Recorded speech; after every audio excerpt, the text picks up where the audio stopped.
27 अगस्त 2013 ये वो तारीख है जिसके बाद से पश्चिमी उत्तर प्रदेश लगातार सुर्खियों में रहा। दंगा फसाद, मारकाट, रैलियां, बयानबाजी, आरोप प्रत्यारोप का सिलसिला जो इस दिन से शुरू हुआ वो लगभग आज भी जारी है। ये वो दिन है जिस दिन पश्चिमी उत्तर प्रदेश के शहर मुजफ्फरनगर में 3 हत्याएं हुई थी और देखते ही देखते मामले ने सांप्रदायिक रंग ले लिया। इस घटना की गूंज यहाँ संसद तक सुनाई दी और इतना समय बीत जाने पर भी आज मुजफ्फरनगर पर सियासत थमने का नाम नहीं ले रही। हमारा प्रयास मुजफ्फरनगर के इस दुखद हादसे को परत दर परत हटाने का है ताकि इस पर जमी धुंध साफ हो सके। कोई भी एक घटना किसी बड़े दंगे का कारण तभी बनती है जब उस फसाद की आग के लिए पर्याप्त बारूद मौजूद हो, और मुजफ्फरनगर में भी कमोबेश यही स्थिति थी। 27 अगस्त 2013 के बाद बड़े पैमाने पर जो सांप्रदायिक दंगे हुए उसकी नींव महीनों पहले से रखी जा रही थी। कई महीनों से लड़कियों एवं महिलाओं से छेड़छाड़ की घटनाओं में लगातार बढ़ोतरी हो रही थी और इस पर पुलिस का लचर रवैया इन मनचले आशिकों को प्रोत्साहित ही कर रहा था। यहां तक कि बलात्कार के मामले में भी पुलिस सख्ती से कार्रवाई नहीं कर रही थी और पुलिस प्रशासन के इस लचर रवैये से बलात्कार की घटनाओं में तेजी से बढ़ोतरी होने लगी। फिर वो लड़के आ गए ऊपर से, पता नहीं कौन थे, वो आ गए, इतने सारे आ गए। उसने बोला कि नहीं, पुलिस वालों को भी धमकाया, बहुत धमकाया उन्होंने कि साले अभी मारूंगा, पकड़ के चला जाए ऐसे। वो डर के मारे चले गए। तो उन्होंने फिर वो आए दोबारा, मतलब फिर पीछे आए रोकने के लिए, और रुको रुको। फिर उसने कहा कि नहीं अभी मारूंगा तेरा अगर जो इन्हें रोका तो क्या कहना। वो जब चले गए ना, तो उसने कहा कि भाई तुम एक काम करो, यहाँ पे चले जाओ, अंदर रुक जाओ जल्दी से। तो हाथ पकड़ के मैंने इतनी तेज ले गया दूसरी गली में, को इन्हें छोड़ दिया सबको पिक्चर में। और इतना गलत काम कर दिया उसने सब। 5।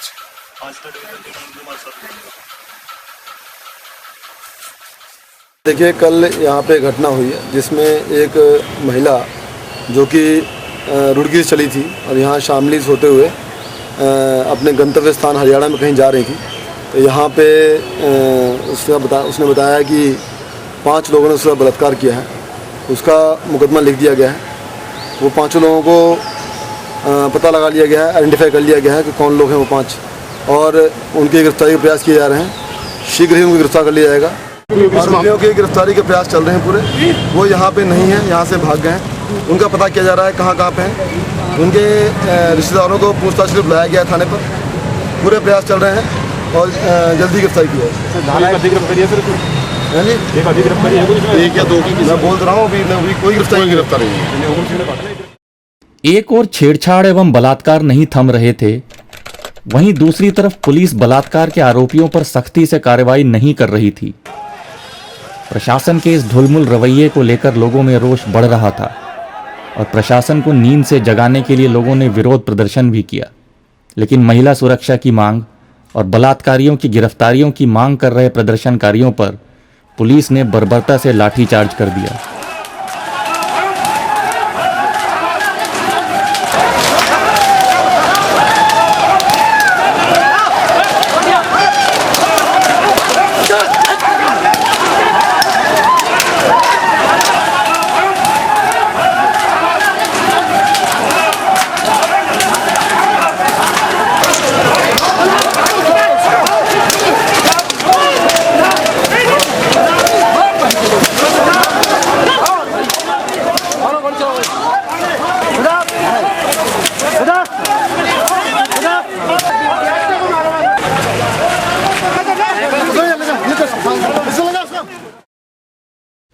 इस सब का नतीजा ये हुआ कि जो छेड़छाड़ की घटनाएं यदाकदा होती थी वह अब आम बात हो चली थी। हालात यहाँ तक बिगड़ गए थे कि लड़कियों का अकेले स्कूल और कॉलेज भी जाना मुश्किल हो चला था। इन्हीं सब के बीच मुजफ्फरनगर के एक गांव मलिकपुरा में यहाँ रहने वाली एक लड़की ने अपने भाई गौरव और सचिन को बताया कि पास के ही गांव का शहनवाज उसके साथ छेड़खानी करता है और भद्दी छीटाकशी करता है। गौरव और सचिन अपनी बहन की खातिर शहनवाज के पास गए।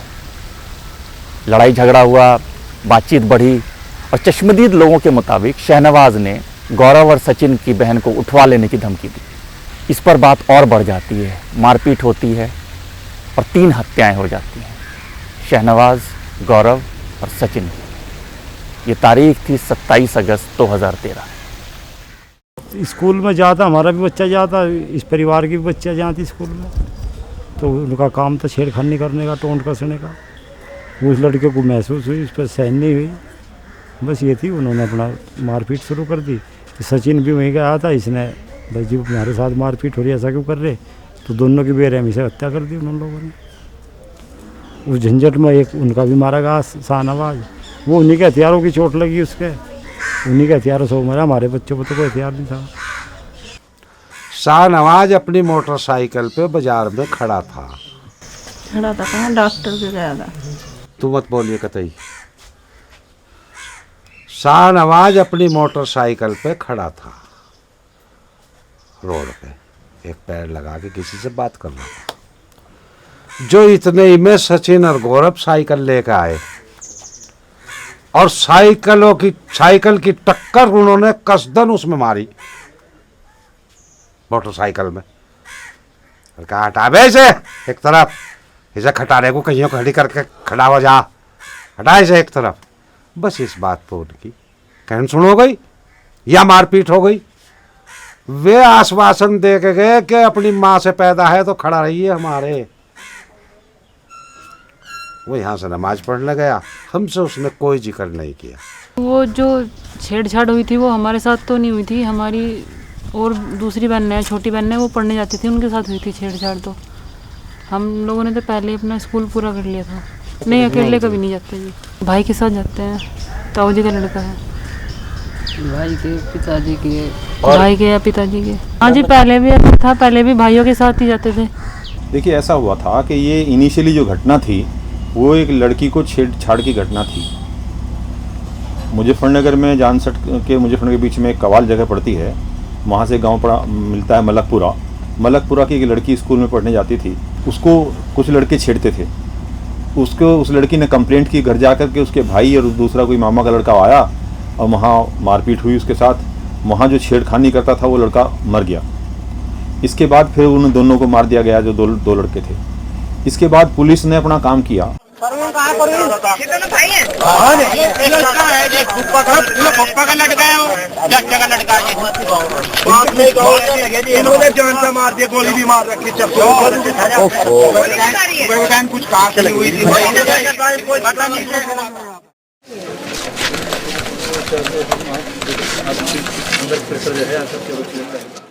मामले की गंभीरता का संज्ञान लेते हुए प्रशासन इस बार पूरी तरह से मुस्तैद था और मुजफ्फरनगर की तत्कालीन एसएसपी श्रीमती मंजिल सैनी एवं जिला अधिकारी सुरेंद्र सिंह ने स्वयं आरोपियों को गिरफ्तार किया।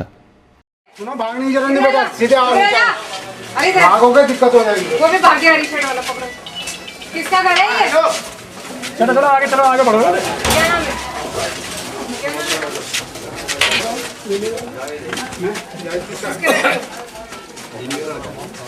इसको भी पकड़ो, आप सबको इसे भी पकड़ लो। हरी शर्ट वाले वो जो बाहर जा रहे हो, इसका क्या नाम है?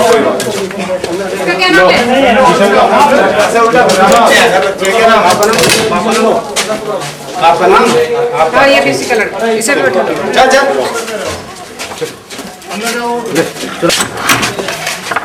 इधर देखो।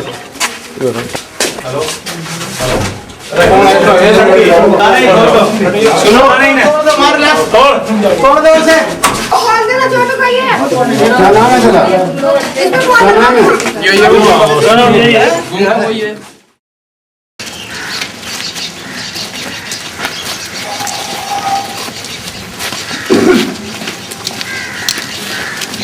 ये थाना जानसठ क्षेत्र का कवाल गांव है। इसमें आज एक घटना हुई है जिसमें 3 लोगों का मर्डर हुआ है और इसमें दोनों जो पक्ष हैं एक दूसरे पर आरोप लगा रहे हैं और उनके दोनों तरफ के जो भी तहरीर आएगी उसके अनुसार मुकदमा लिखा जाएगा। इसमें एक तरफ से एक मृतक है और दूसरी तरफ से 2 मृतक हैं। जो अभी तक सामने आया है उसमें ये बताया जा रहा है कि कुछ दिन पहले कोई छेड़खानी की कोई घटना हुई थी। आरोपियों की गिरफ्तारी 27 अगस्त 2013 को दिन में हुई, लेकिन 27 अगस्त 2013 की रात में ही एसएसपी और डीएम के तबादले के आदेश आ गए। सभी मुसलमान आरोपियों को पुलिस हिरासत से रिहा कर दिया गया। जाहिर है इससे स्थानीय हिंदुओं में बहुत गुस्सा था और फिर जैसे आग में घी डालने का काम किया मुजफ्फरनगर के कुछ स्थानीय मुस्लिम नेताओं ने। 30 अगस्त 2013 को जुमे की नमाज के बाद खालापार में मुसलमानों के नेताओं ने भड़काऊ भाषण दिए।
इसी दौरान हिंदुओं ने भी 31 अगस्त 2013 को पूरे क्षेत्र के पंचायत की घोषणा कर दी। लेकिन कुछ ही घंटों में प्रशासन ने दबाव बनाकर पंचायत को रद्द करवा दिया। अब पंचायत रद्द होने की खबर आग की तरह फैल गई। हिंदुओं को लगने लगा कि प्रशासन पूरी तरह से एक पक्षीय कार्रवाई कर रहा है और इन सब का नतीजा ये हुआ कि 60,000 से ज्यादा हिंदू पंचायत रद्द होने के बाद भी इकट्ठा हो गए। हिंदू के साथ में पिछले 1.5 साल से भेदभाव हो रहा है, उसकी कोई शिकायत पे कार्रवाई नहीं हो रही है, हर तरफ सताया जा रहा है, उत्पीड़न हो रहा है, लड़कियों के साथ में छेड़छाड़ हो रही है, बलात्कार हो रहे हैं और जो करने वाले हैं उनके खिलाफ कोई कार्रवाई नहीं हो रही। उल्टे ही जो शिकायत करने जाता है हिंदू उसी के खिलाफ कार्रवाई होती है। यहाँ का प्रशासन पंगु हो चुका है। यहाँ की सरकार बिल्कुल पक्षपात के आधार पर काम कर रही है। उसी का विरोध करने के लिए हम लोग इकट्ठे हुए हैं। इसके बाद 4 और 5 सितंबर को मुजफ्फरनगर बंद का आह्वान किया गया।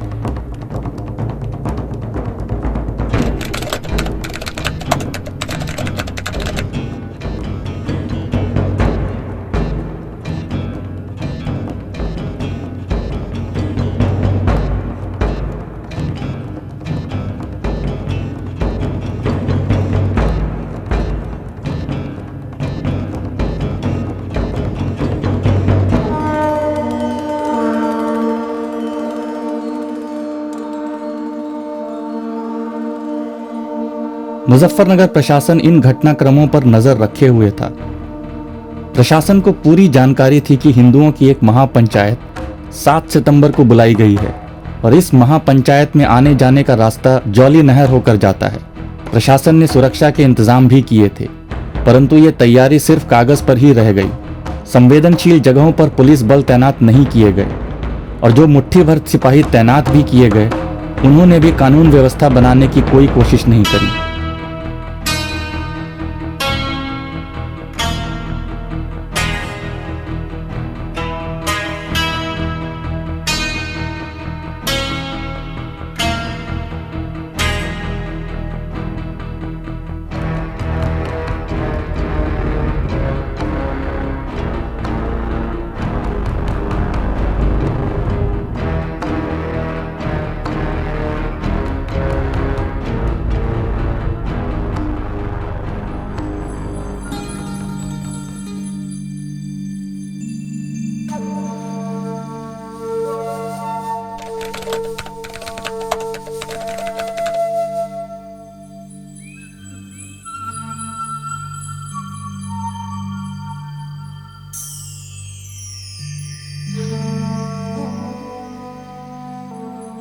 हिंदुओं ने 7 सितंबर 2013 की महापंचायत का आह्वान नारी सुरक्षा की मांग हेतु किया था।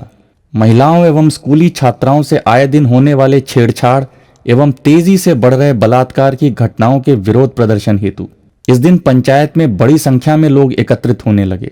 लेकिन इसी पंचायत में जाते समय कुछ हिंदुओं पर मुसलमानों ने हमला कर उन्हें घायल कर दिया और जब ये घायल इस महापंचायत में पहुंचे तो उनके घाव देखकर पंचायत में आए लोगों का रोष और बढ़ गया। लोगों का गुस्सा अभी शांत भी नहीं हुआ था कि उसी दिन शाम को महापंचायत से घर लौटते समय हिंदुओं पर जौली नहर के पास मुसलमानों ने घात लगाकर हमला कर दिया। प्रत्यक्षदर्शियों के अनुसार 7 सितंबर 2013 की उस शाम को जौली नहर पर महापंचायत से वापस लौट रहे लोगों पर लगभग 1 घंटे तक गोलियां चली। प्रशासन को महापंचायत की पूर्व जानकारी होते हुए भी सुरक्षा के कोई इंतजाम नहीं किए गए थे। सारी तैयारी महज कागजों पर ही सिमट कर रह गई थी। बहुत बुरे हालात थे। क्या आपने क्या देखा था अपने आंखों से? आग जल लगा रखी थी ट्रैक्टर में। हाँ। पूरी लोग उठ रही थी। किस तरीके से पूरे मामले को उन्होंने अंजाम दिया था? किस तरह घात लगाए बैठे थे? घात लगाए बैठे थे तो पहले ही थे। कितने लोग होंगे? कम से कम 2,500-3,000 आदमी, 3-4 गाँव। कितने ट्रैक्टर फूंके? क्या कहाँ डाल दिए ट्रैक्टर? ट्रैक्टर यहीं पे खड़े थे जब तो थाने ले गए। कुछ नहर में गिरे, कुछ आदमी भी गिरे नहर में। कितने लोग मर गए होंगे? भाई ये अंदाजा नहीं कर सकते। क्या अनुमान होगा कितने लोगों को नहर में फेंका गया होगा? ये तो उसी बात हो सके जो घर के उनके पता लेंगे। 7 सितंबर को जब पंचायत हुई तो वहाँ से लोग वापस आ रहे थे। तो जैसा ही हम जोड़ी के पुल के पास पहुँचे वहाँ लोग राइफल, बंदूक, कट्टे, तमंचे लेकर हम पर सीधी फायर झोंक दी। पुलिस ना, प्रशासन ना हमारी कोई मदद नहीं करी। कोई उन पर सीधी गोली नहीं चलाई। PSC वहाँ मौजूद होते हो। ये जोड़ी गांव पर हुई थी। इसमें जोड़ी गांव में खेड़ी फिरोजाबाद के लोग थे, तेवड़ा के लोग थे, क्या नाम जोड़ी के लोग थे। सारे सुन्नी समुदाय से थे। हम सुन्नी मुसलमान थे। हमने उसी दिन अखबार में अगले दिन निकाल दिया था सिया समुदाय से कोई लोग इसमें नहीं है। उसके बाद भी पुलिस ने उनके नाम ट्रांसफ़र करके उसमें 4 सिया फांस दिए। हाँ, जो कि जिसका हम विरोध कर रहे हैं। हमने एफिडेविट भी लगाए कोर्ट में। जौली नहर का हमला इस पूरे घटनाक्रम का टर्निंग पॉइंट था, या यूं कहें कि इस घटना ने पूरे मुजफ्फरनगर क्षेत्र के हिंदुओं को झकझोर दिया और एक आपराधिक घटना जो त्वरित कार्रवाई कर रोकी जा सकती थी सांप्रदायिक हिंसा में बदल गई।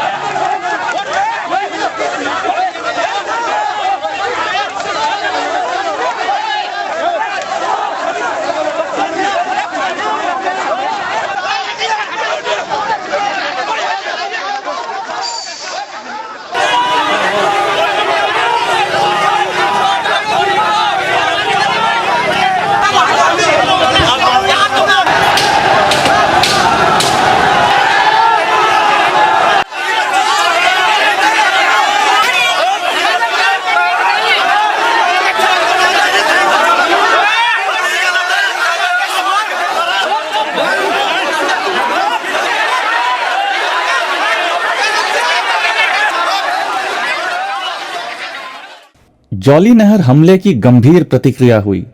8 और 9 सितंबर को एक के बाद एक गांव सांप्रदायिक दंगे की चपेट में आते गए और पूरा मुजफ्फरनगर जिला दंगों की आग में धधकने लगा। सन 2013 में लगभग 533 सांप्रदायिक घटनाएं सामने आई थीं और फिर मुजफ्फरनगर एक राष्ट्रीय मुद्दा बन गया।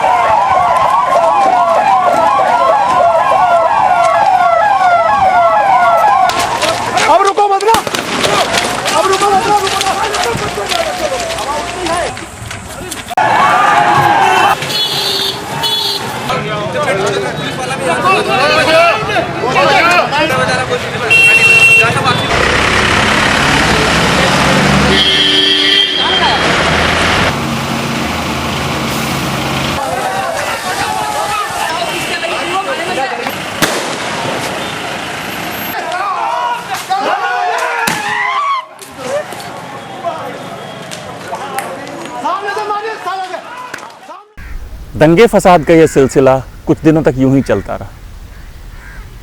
प्रशासन की चौकसी और प्रयासों के बाद हालात तेजी से काबू में आ गए, लेकिन फिर शुरू हुआ सांप्रदायिक तुष्टीकरण की राजनीति का दौर।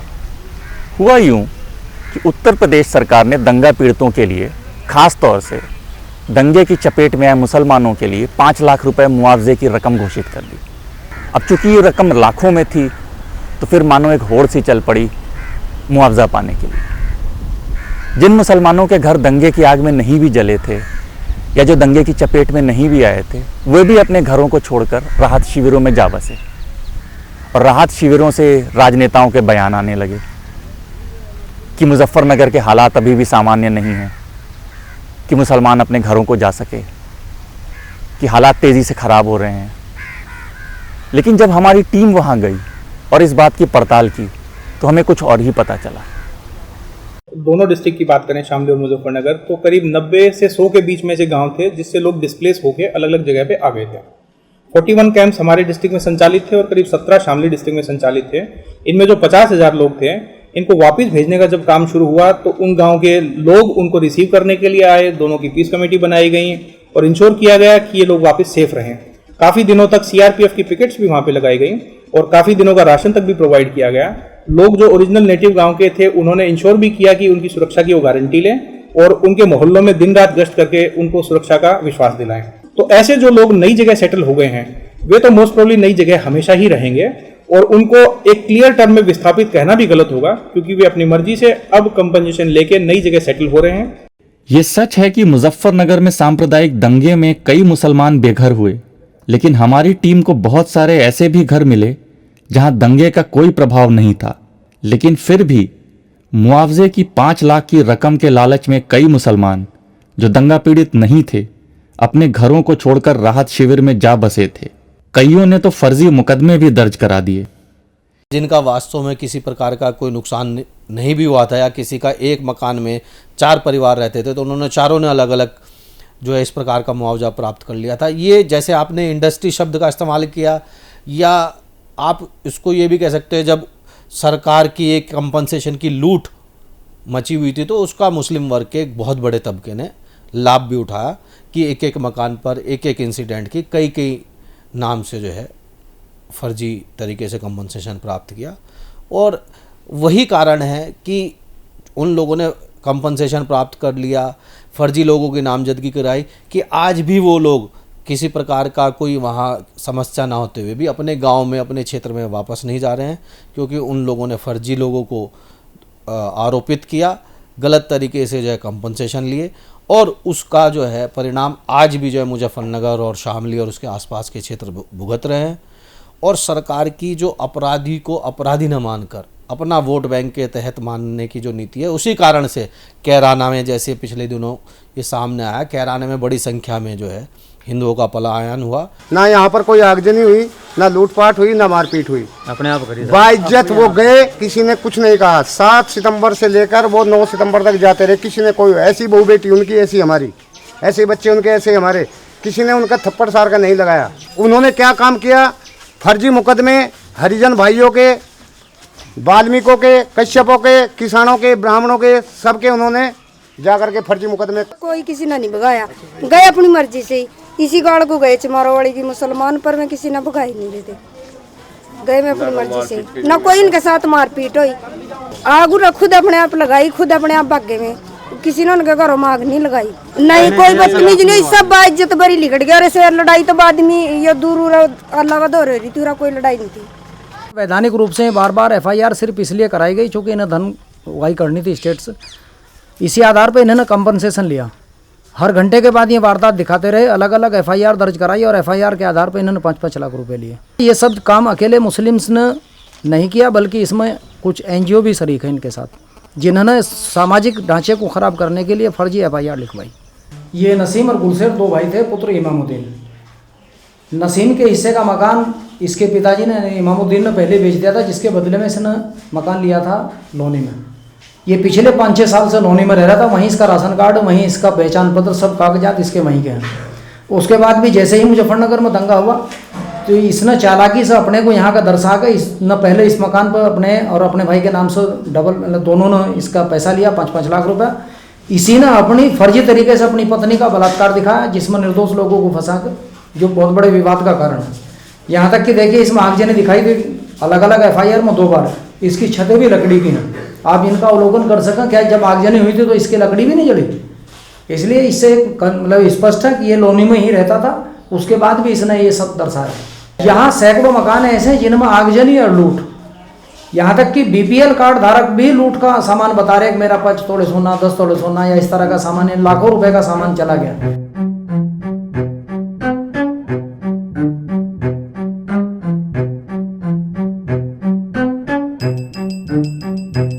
इस पूरे मामले की सुनवाई के लिए सर्वोच्च न्यायालय में याचिका दायर की गई।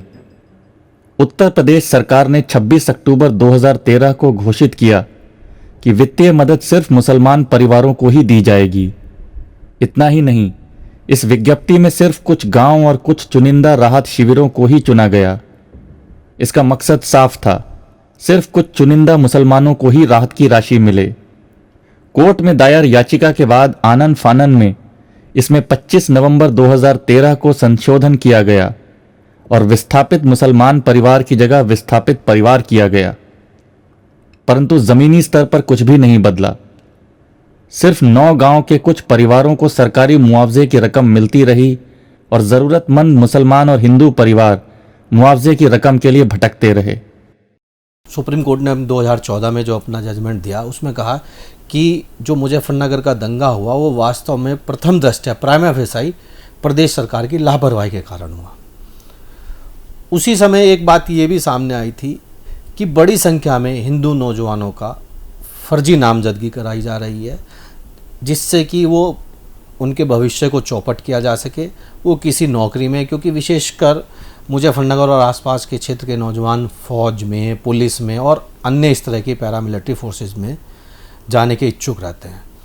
अब जब इन्वेस्टिगेशन हुआ तो उसमें ये बात साबित भी हो रही है कि जो नामजदगी थी उनमें से अधिकांश फर्जी थी। कुछ लोग तो ऐसे थे जो उस समय वहाँ मौजूद भी नहीं थे, उन नौजवानों की भी नामजदगी हुई। उसके बाद अब जो अदालत में जो केस चल रहे हैं उन केस में भी भारी संख्या में लोग बागों का एक्विटल हो रहा है, जो इस बात को साबित करता है कि उस समय जो नामजदगी हुई थी वो मोटिवेटेड थी, फर्जी थी और एक वर्ग विशेष के हिंदू नौजवानों के भविष्य को बर्बाद करने के उद्देश्य से की गई थी। दुर्भाग्य की बात यह रही कि सैकड़ों गरीब मुसलमान और हिंदू जो सचमुच दंगे के शिकार थे और जो मुआवजे के सही हकदार थे, वे इस मुआवजे की रकम से अछूते रह गए। ना तो इनकी सुध राजनेताओं ने ली और ना ही इस बात पर कोई चर्चा हुई।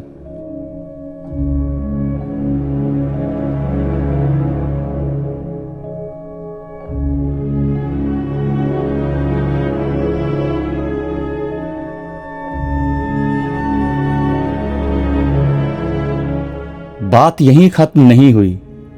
दंगा पीड़ितों के लिए कई रिलीफ कैंप्स सरकारी और वन विभाग की जमीन पर लग गए और इन रिलीफ कैंप्स में ऐसे कई मुसलमान परिवार मिले जो दंगों की आग से अछूते थे, लेकिन वो रिलीफ कैंप्स में सिर्फ इसलिए काबिज थे कि इन सरकारी और वन विभाग की जमीन पर स्थायी कब्जा जमा सकें।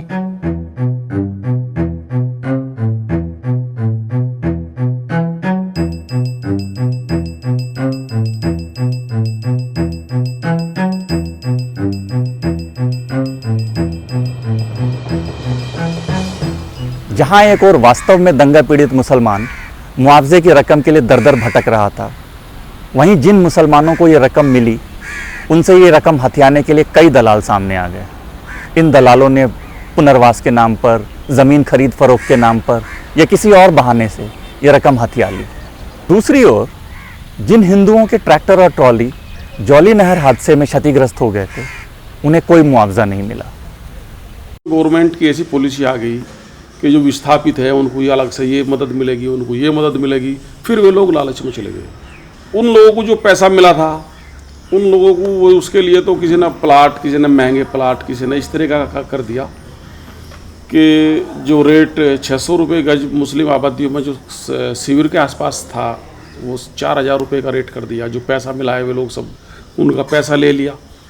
जो शिविर संचालक थे, जो उसमें एजेंट बन गए कुछ, तो एजेंट बन गए, जमीनी खरीद फरोख्त के एजेंट बन गए। उन लोगों का जो पैसा शासन से मिला है उन लोगों ने ले लिया।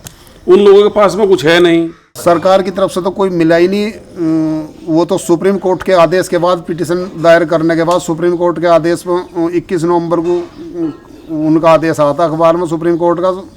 सदाशिव जो मुख्य न्यायाधीश थे उन्होंने कहा मुझे ट्रैक्टर फूकने का पता, कितना दर्द हो, एक बार मरने का घटना भुगत चुका है और इनको इनके ट्रैक्टर कल तक रिलीज हो और इन्हें फंड मिला तो उसके अनुसार इन्होंने उसकी मरम्मत का फंड दिया। हमें कई ऐसे हिंदू परिवार मिले जिनके परिवारजन ये कह रहे हैं कि उनके बच्चों को बिना कसूर दंगों के एफआईआर में नामजद किया गया है। जानबूझकर इस तरह के बच्चों को फंसाएगा जो काबिल होने की उम्मीद में है। कोई बेल्ट की नौकरी चाहता है, कोई सिविल की चाहता है, किसी के सपने हैं IAS PCS बनने के, लेकिन जानबूझकर उन्हें लिख कर फंसा गया। उन्हें जानबूझकर फंसाएगा जो लोग यहाँ गांव में भी मौजूद नहीं थे। और एक इसमें इसके लिए एग्जाम्पल दूसरा यूँ भी है, मेरे पास सबूत है, मैं आपको उसकी कॉपी दूंगा। एक बलात्कार में जिसके नाम की रिपोर्ट की गई, सुभाष सनोप इकबाल, उसे 22 साल मरे, 21-22 साल हो लिए मरे को। उसका मैं रिकॉर्ड सहित मेडिकल और CMO का वो स्कूल की मार्कशीट सब चीज़ उपलब्ध है, मैं आपको उसकी कॉपी दूंगा। अब जैसे दंगे होने के महीनों बाद कई महिलाओं ने फर्जी रेप केस दर्ज कराए। सरकार ने उन लोगों को संरक्षण दिया, दंगों में रेप के नाम पर जो है कंपनसेशन दिया। लेकिन अब जब उन रेप केसेस का ट्रायल हो रहा है तो ये साबित हो रहा है, क्योंकि अधिकांश रेप केसेस में एक्विटल हो रहे हैं, कि वो जो रेप केसेस में नामजदगी कराई गई थी वो भी फर्जी कराई गई थी। जिस छेड़छाड़ की घटना के बाद इतने बड़े पैमाने पर दंगे फसाद हुए तो लोगों को उम्मीद थी कि कुछ समय तक महिलाओं से छेड़खानी बंद हो जाएगी और बलात्कार की घटनाओं पर लगाम लगेंगे, लेकिन ऐसा कुछ भी नहीं हुआ। इस दुखद हादसे के लगभग तुरंत बाद ही स्कूली छात्राओं और महिलाओं से छेड़छाड़ की घटनाएं फिर शुरू हो गईं। मुजफ्फरनगर प्रशासन की एक गोपनीय रिपोर्ट स्वयं इस बात की पुष्टि करती है।